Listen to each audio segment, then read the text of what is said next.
Morning, everyone. How's everyone doing? Peachy. Peachy. Okay. Confirming. Looks like we've got the stream going good. All right. Hey, you guys way back there? Come on up. Yeah, it says the one who is off camera. You know. How was everyone's week? Good. Wet? Wet. We got part of our deck is underwater from our pond. Texas all the way to Amarillo looks beautiful. I've never seen it so green. Green. Good. Good. It is unreal how green it is.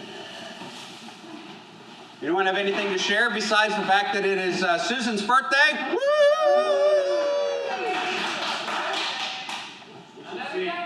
Another decade. There you go. All right. You should sing happy birthday.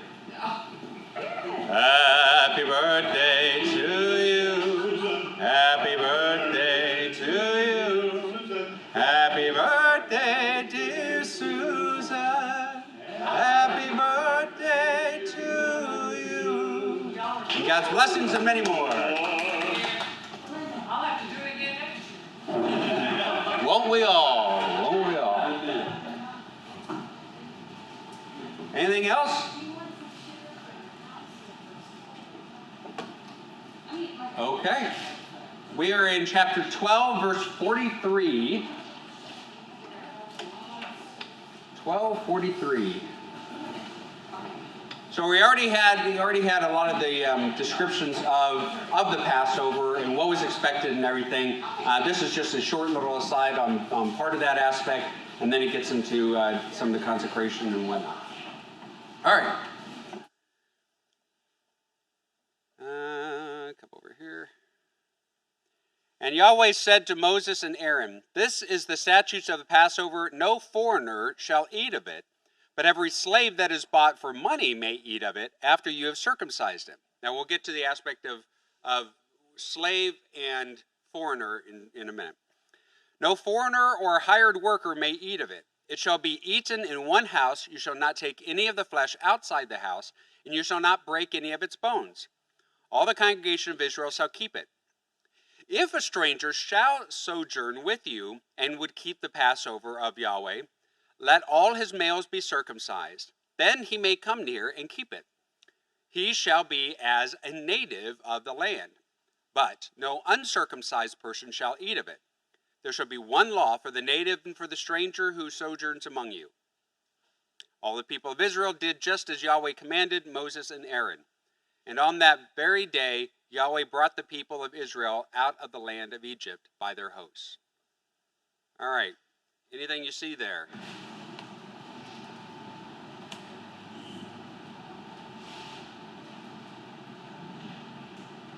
So this aspect of no foreigner, that aspect of foreigner would be one that kind of tarries along with you as a visitor and stuff, but isn't a part of your religious festivals, your religious functions. So it's just someone who is there, but is not bought into this whole Yahweh thing and this whole aspect. And that's made clear later when it says, hey, look, if there is someone who sojourns among you who is willing to commit wholeheartedly, and that is a pretty solid commitment, then they are welcome to. And that whole aspect of a slave, that word encompasses a number of different aspects. It's not just the slave, but it can be any number of service type of things. So it designates a range of social and economic roles, not just that of a slave.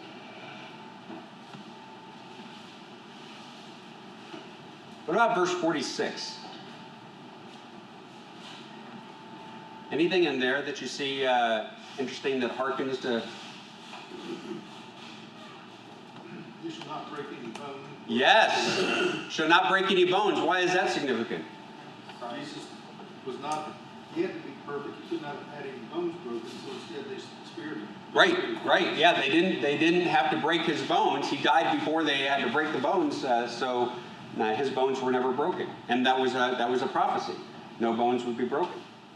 And just FYI, in case somebody's not aware, death by crucifixion actually happened from asphyxiation. Right, yeah. So what happens is your weight pulls down the ribcage and you can't get breath. So if you had a stand to stand on, or if the nails in your feet, you're constantly pushing up on those nails in your feet so that you can breathe. But imagine, your weight on that wound already. So it's a constant back and forth. It's gruesome and terrible. Platform that they could sit on, but not very comfortable. Well, in some cases they did. In some cases there weren't platforms. Constant hanging, pushing up, Yeah. and sitting, and all of them were very painful. Yeah, it was an excruciating way to go.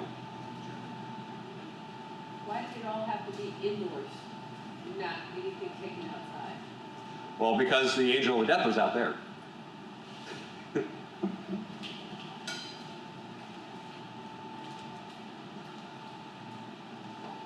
Anything else that you see?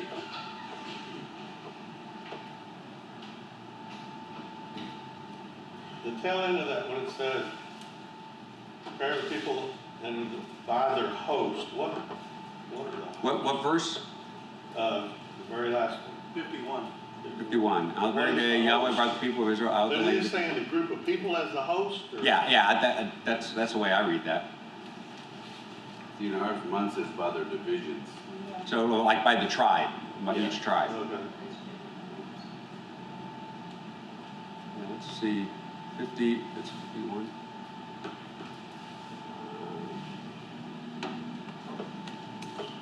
Just seeing what some of the others say. By the tribes makes sense. I still understand that word. 51, hosts, divisions, groups, tribes. Mine says armies. Yeah, like an army, that's NLT says that, that's interesting. Well, And NIRV says army also. Yeah, the old King James said armies, but what it says is a mass of persons. A mass of persons. Yeah. That's a great Regularly description. organized for war. So that's just the term. Yeah, God's word says organized family groups. Right. Interesting. All right, 13. We're going to get into the same problem here that we did earlier when I talked about the death of the firstborn. Same confusion. Yahweh said to Moses, consecrate to me all the firstborn, whatever is the first to open the womb among the people of Israel, both of man and of beast, is mine. All right, some of you have different translations. What do they say? Firstborn male. Firstborn male, yeah. So it's the same thing. Is it the firstborn male? Is it just the firstborn period? And it's not clear. The word can mean either way. I still would say, on the one hand, if you say just the firstborn and not male, some evidence to support that is anything that opens the womb. Yeah. Right? That's a pretty clear indication that it would be just firstborn. But if you look at some of the other aspects on, what the firstborn male, the responsibilities, that this is a prophecy of Christ being the Son of God, and then you have to lean towards that way. But whatever the case, there is it's not clear. Anything else? All right. Moses said to the people, remember this day in which you came out of Egypt, out of the house of slavery, for by a strong hand Yahweh brought you out from this place. No leavened bread shall be eaten. Today, in the month of Abib, you are going out. And when Yahweh brings you into the land of the Canaanites, the Hittites, the Amorites, the Hittites, the Jebusites, which he swore to your fathers to give you, a land flowing with milk and honey, you shall keep this service in this month. 7 days you shall eat unleavened bread, and on the seventh day there shall be a feast to Yahweh. Unleavened bread shall be eaten for 7 days. No leavened bread shall be seen with you, and no leaven shall be seen with you in all your territory. You shall tell your son on that day, it is because of what Yahweh did for me when I came to Egypt. And you get that hearkening, the back on the asking the questions, why is today different? Ma nish tana.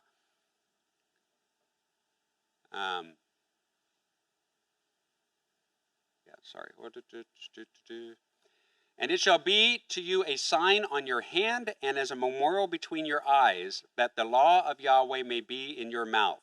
For with a strong hand Yahweh has brought you out of Egypt. You shall therefore keep this statute at its appointed time from year to year, when Yahweh brings you into the land of the Canaanites, as he swore to you and your fathers, and shall give it to you. You shall set apart to Yahweh all the first opens of the womb. All the firstborn of your animals that are males shall be the Lord's. See, there again, it's firstborn or firstborn males shall be Yahweh's. Every firstborn of a donkey you shall redeem with the lamb, or if you will not redeem it, you shall break its neck. Every firstborn of man among your sons shall redeem. And when in time to come your son asks you, what does this mean? You shall say to him, by a strong hand Yahweh brought us out of Egypt from the house of slavery. For when Pharaoh stubbornly refused to let us go, Yahweh killed all the firstborn in the land of Egypt, both the firstborn of man and the firstborn of animals. Therefore I sacrifice to Yahweh all the males of the first open of the womb, but all the firstborn of my sons I redeem. It shall be as a mark on your hand and frontlets between your eyes, for by a strong hand Yahweh brought us out of Egypt. There's a lot there. What strikes you? Well, I'm thinking probably of something different than what you're looking for, but You don't know what I'm looking for. these people have been waiting for deliverance for a long time. And they were questioning, where is God? And then when the Lord acts, he acts quickly.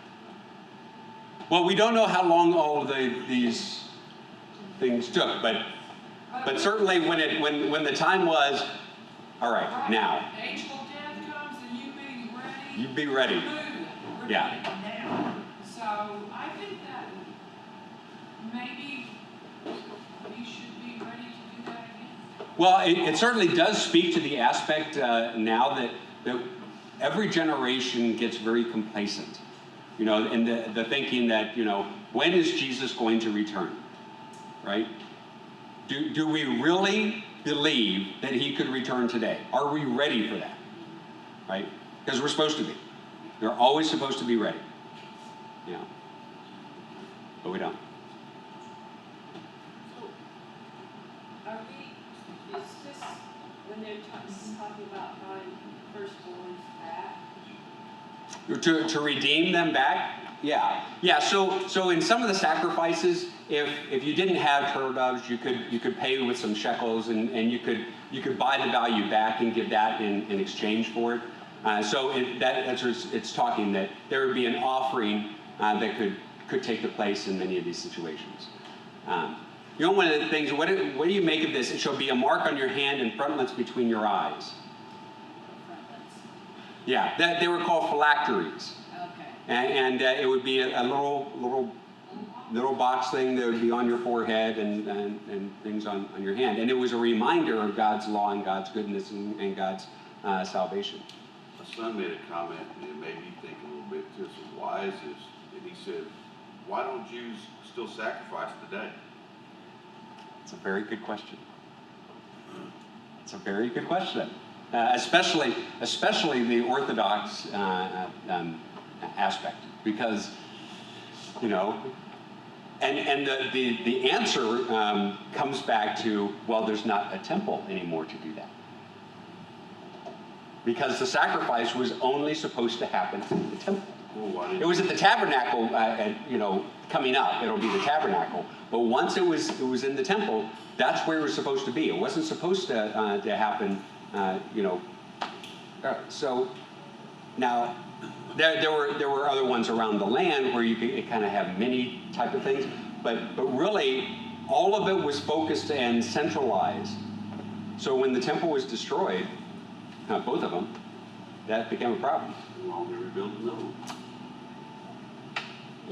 Good question. I mean, you would think, but that's why there's still prayers at the Wailing Wall, right? And part of it is a Wailing Wall because you are lamenting the fact that there is not a temple there anymore. You know what I mean by Wailing Wall? Well, then, that was a way that they got atoned for their sins, right? Yeah. What do they do now?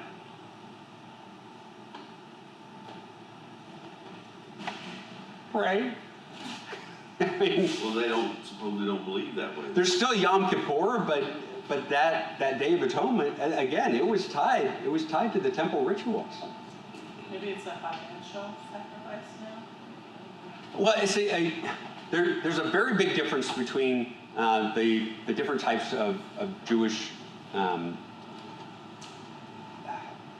following Jewish culture. There's Orthodox, there's Conservative, and there's Reformed.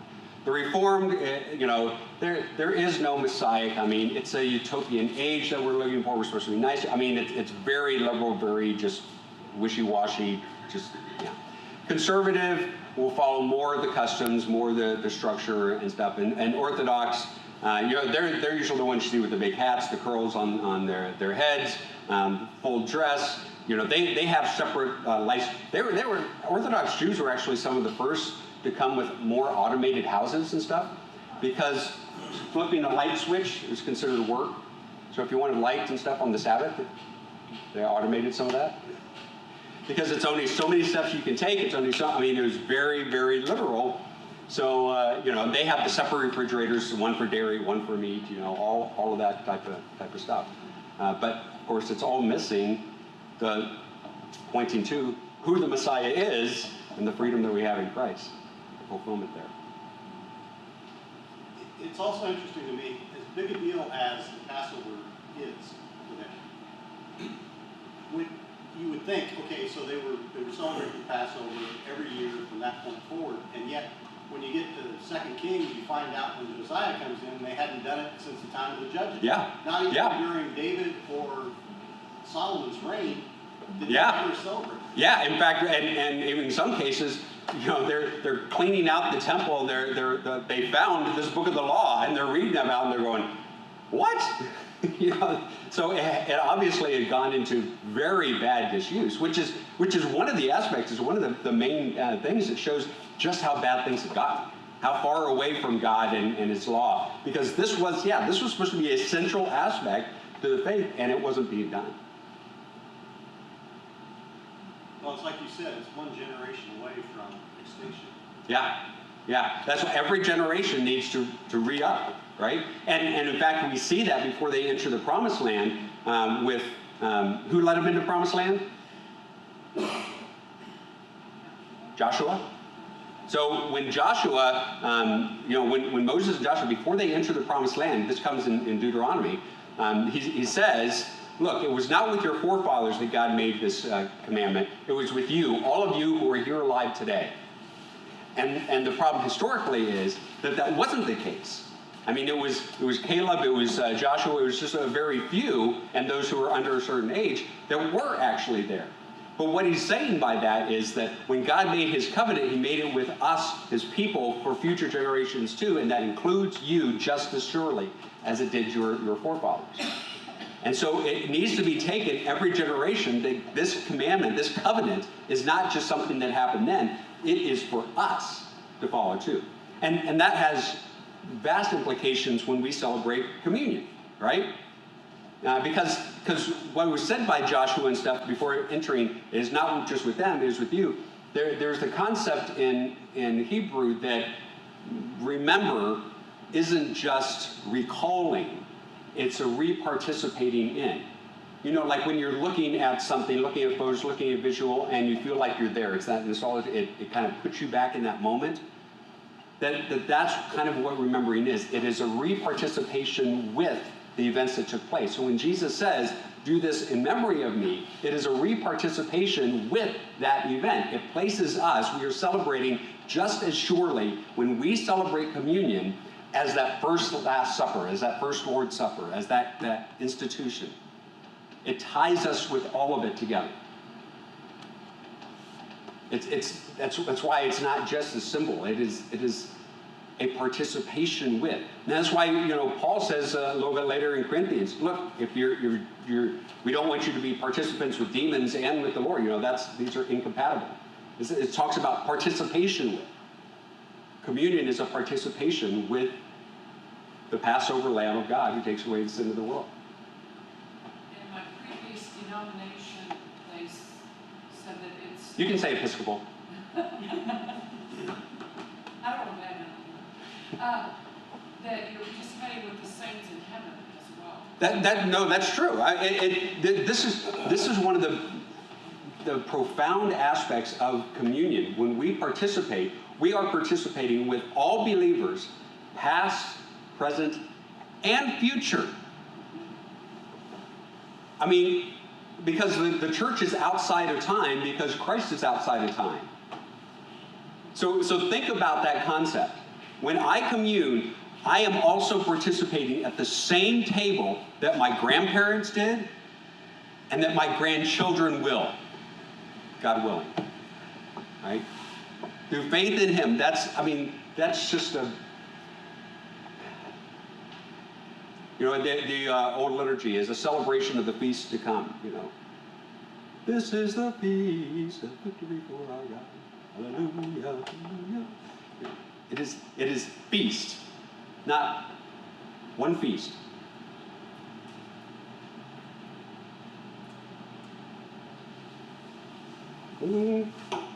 That doesn't give you chills. You're not thinking about it. All right.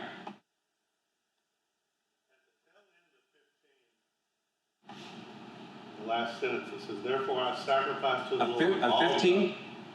Yeah, verse 15.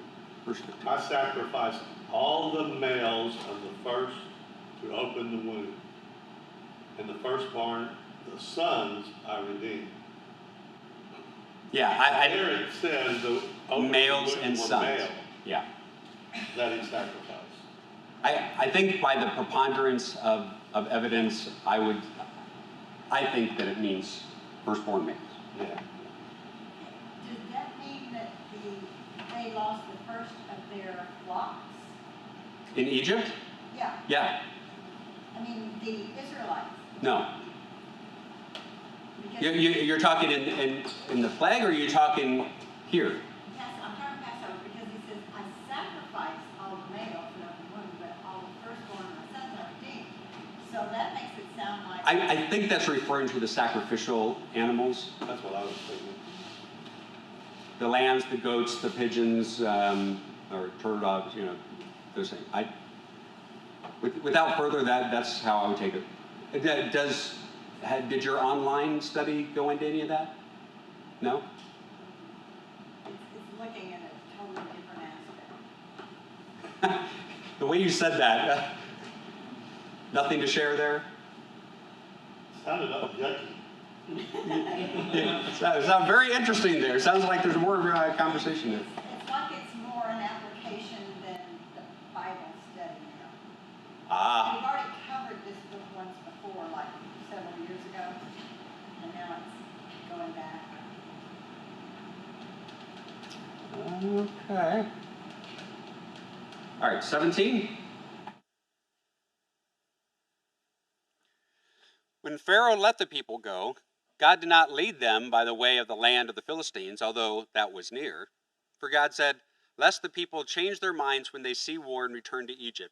Okay, what does that tell you right there? They're pretty wishy-washy. They're wishy. They're fickle people. He already knows that they're fickle people and a stiff-necked people. I mean, it always cracks me up the way that the Israelites are described.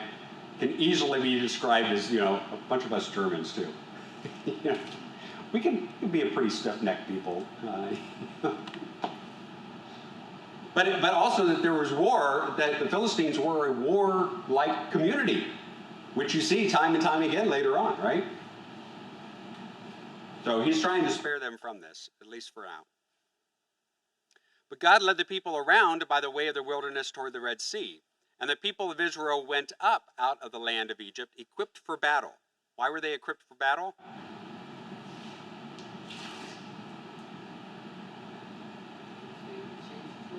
It might change his mind, and in fact he will. Moses took the bones of Joseph with him, for Joseph had made the sons of Israel solemnly swear, saying, God will surely visit you, and shall carry up my bones with you from here.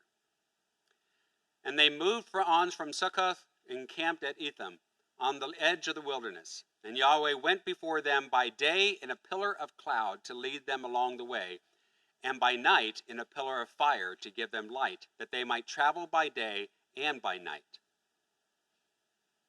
A pillar of cloud by day, a pillar of fire by night, did not depart from before the people. Anything? Was the cloud to protect them from the heavy sun? Well, what was it like? You know, if it was a pillar, probably not, right? Because it's something that is going before them. I think tornado. Yeah, almost like a tornado type of thing. So I mean, it's just a pretty wild thing to be thinking about. Dust devil. What's that? A dust devil, you ever seen? A dust devil type of thing. Yeah, just a little. I've seen them go all the way up to the sky.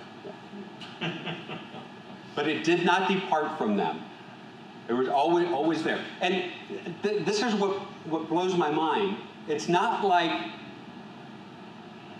God did a miracle and they forget about it and they retreat and they go back. This pillar is always before them. There is always a symbol there. It's not just the manna. It's not just, it is always there. And it's not like this is something that is natural. The natural thing is like, oh, well, yeah, it's unusual, but we see that, on occasion. You don't see that anywhere. Like, think about the 2 million people we were talking about last week. Yeah. Before, to have a pillar of fire at night, that had to be massive. Yeah. For all the people to see him, always. There's like, what, 2.5 million people there? Yeah, like 2.5 million people. Yeah, that's a pretty big pillar that you're thinking. If they were all going to see it, there's no reason to think they wouldn't. If it was that bad, then they were probably so beaten down that this was a way of keeping them focused on him, their eyes on him. That it was supposed to help keep their eyes on him. And so they must have been very weak-minded at this point in time. And not just that point in time. And still today, yeah, right? We still do. Yeah.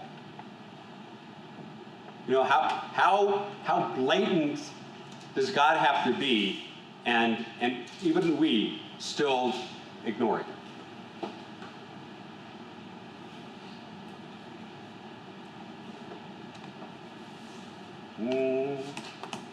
Oops, 14.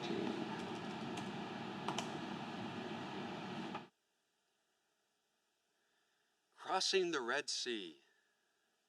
Yahweh said to Moses, tell the people of Israel to turn back and encamp in front of Pihahiroth,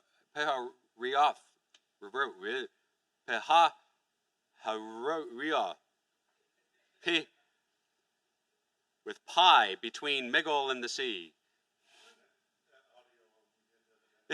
Yeah, that was nice. It was nice for me, I'll tell you. Between Migdol and the sea, in front of Baal Zephon,